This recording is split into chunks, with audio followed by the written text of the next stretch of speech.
Okay. Hi guys, good to see you again. I hope you had a good time with tests the past couple days. We did go over this last week, but this is just the last bit of work I have to get with you guys for my field work, and this is just basically we're going to be going over introductory paragraphs again. Just doing that real quick.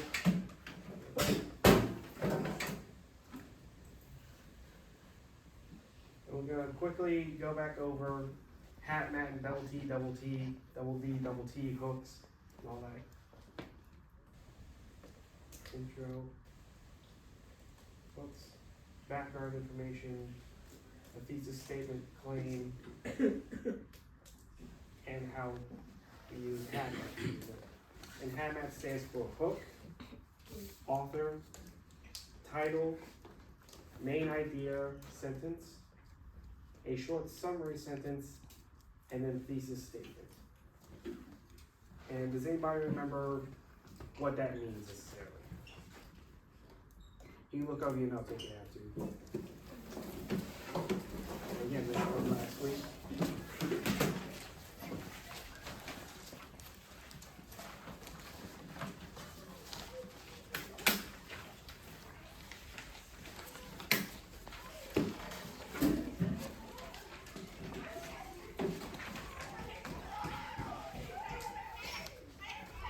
All that.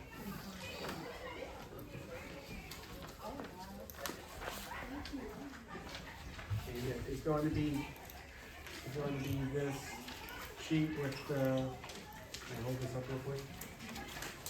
It looks like this.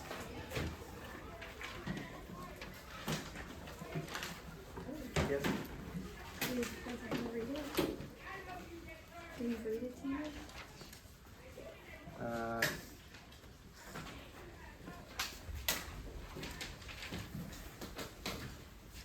Just look at it. So I'm trying to find you. So I'm trying to find you. You don't have it?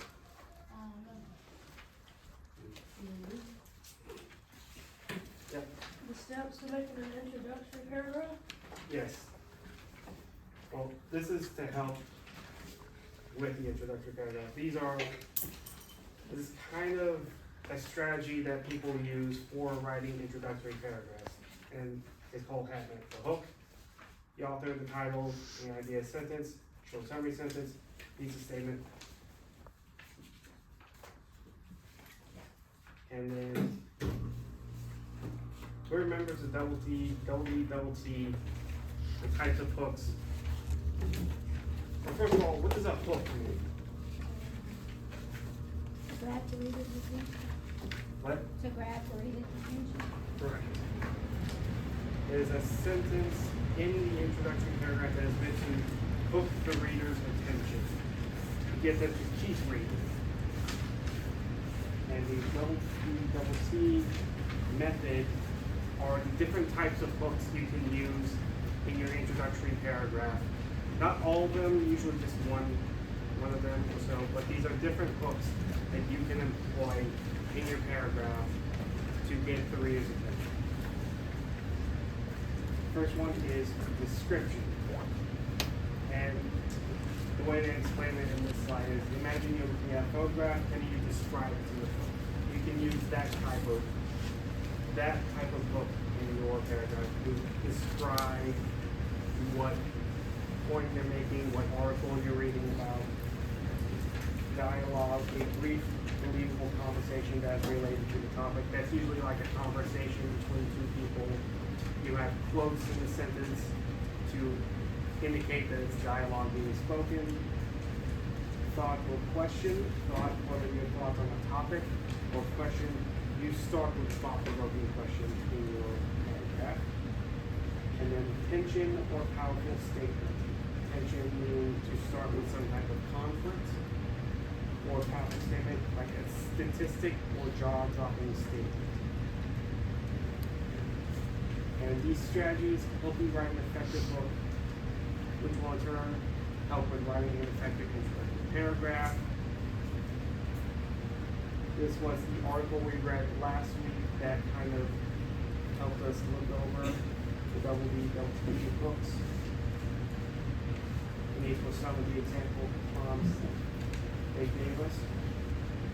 This is an example of description. The room is dark as midnight, two more visible things in the room is the glare of your television and the glare to screen eyes of the screen. This is an example of dialogue. There's a conversation between two people, quotation marks indicating the dialogue being spoken, and it leads, then the dialogue leads into the rest of the paragraph. This one is an example of a thought. Eviction is indiscriminate. It is not care about race, religion, the work vehicle, it is to infiltrate. That's really to think about that. This is an example of a question. At what point is something considered an addiction? There's a question that's mentioned both in the leader, and then it goes into detail. And then the last sentence there, it leads into teenagers display addiction to video games, displaying point 1, point 2, point 3. That's where you provide the information. This is an example of tension. Staying really comfortable by informing him of not graduating. John still in the picture, facing his parents who were overwhelmed with anger, sadness, and grief. Starting with some wrong, right? And then the example of a powerful state. Parents around the world are lost for how to give their teens out of the vicious clutches of the That is meant to shock, meant to scare, meant to pull you in. Those are the different types of books that you can employ. They're all, and again, the most important thing you need to remember is the HAPMAT strategy. You need to, you start with the book, you talk about the author of the article, you can work in the title of the article, and then you lead into the main idea of what the article is about. You give a short summary of what it is, and then you lead into your thesis statement, like what are you talking about for the rest of the paragraph, the rest of the essay. Introductions are meant to just whet the reader's appetite, let them know what they're in for while you're leading them into the rest of the essay.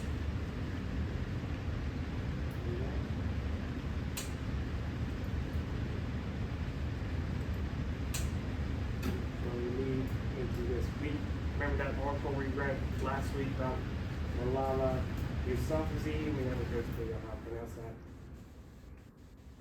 Do you guys still have the article with you? Mm-hmm. Okay, flip to that. Okay,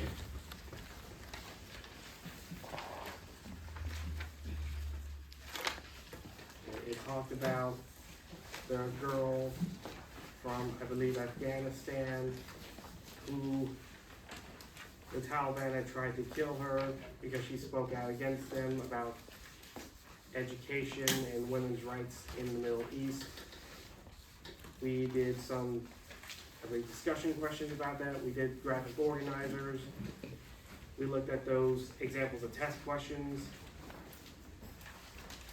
But we never got around to doing this part, which was a writing book.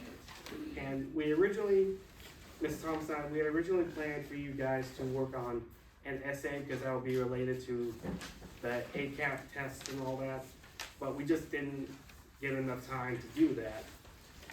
So we're mainly going to be focusing on getting you guys to work on an introductory paragraph. And so look back over the essay if you have to, but for the rest of class, however much time you guys need, you're going to be using, you utilize the HAZMAT and the double D, double T hook strategies, and you're going to focus on writing an effective introductory paragraph. just the introductory paragraph. You don't have to worry about writing an entire essay, because I don't think we might have time, but this is just kind of a cap to what we did last week, to see what you guys learned, to see what you guys remember about what we've learned. This is just to help me see how far you guys have come since then. And so basically, yeah, the prompt is, you've read the article, which explains how a family's bravery and belief in education sent an important message. Writes an introductory paragraph in which you discuss specific details that support the central idea, and be sure to include specific details from the text, like quotes, sentence numbers. Like, be sure to emphasize where you get that kind of information. And your writing will be scored on development of ideas, writing organization, grammar usage, and grammar mechanics.